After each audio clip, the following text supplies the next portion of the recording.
there, string players. Let's talk about rosin. First off, what is rosin? Rosin is basically tree sap.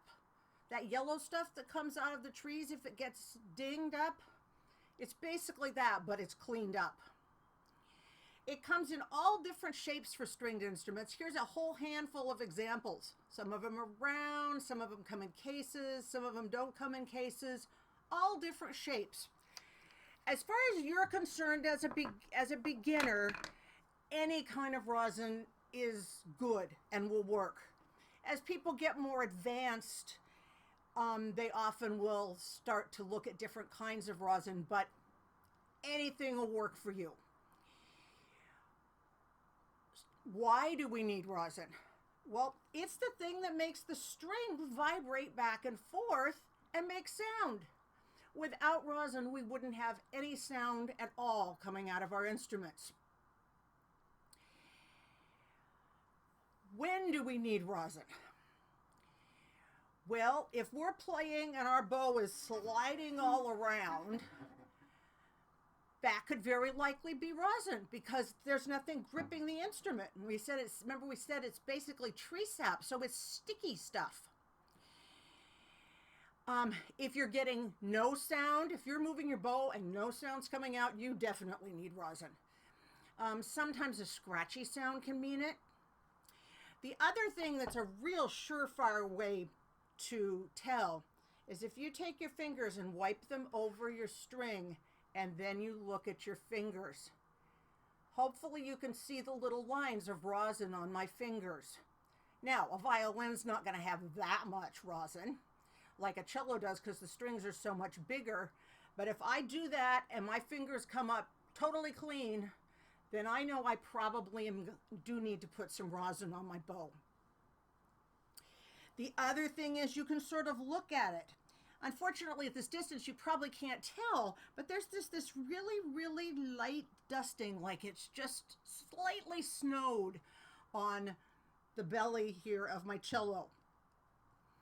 If I look down and I see it looking like there was a big snowstorm, that's too much rosin, because all that white stuff is rosin that's coming off of the strings when we're playing. A little bit of it's normal, and we expect that. So the two things that you need to make sure, one, that you have a rag. If you picked up things from school, you have a rag. And then you need to have your rosin, whatever your rosin looks like. Mine happens to be round. How do I know how much to put on?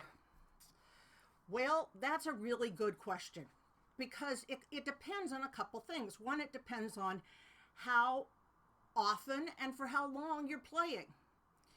If you're someone who's an advanced player, you'll pretty much put it on every day because you're playing hours a day.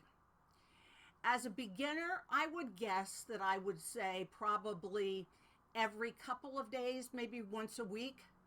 Use this string trick of wiping on your strings to see if there's any rosin there. If there's no rosin, then you need to put it on a little more often.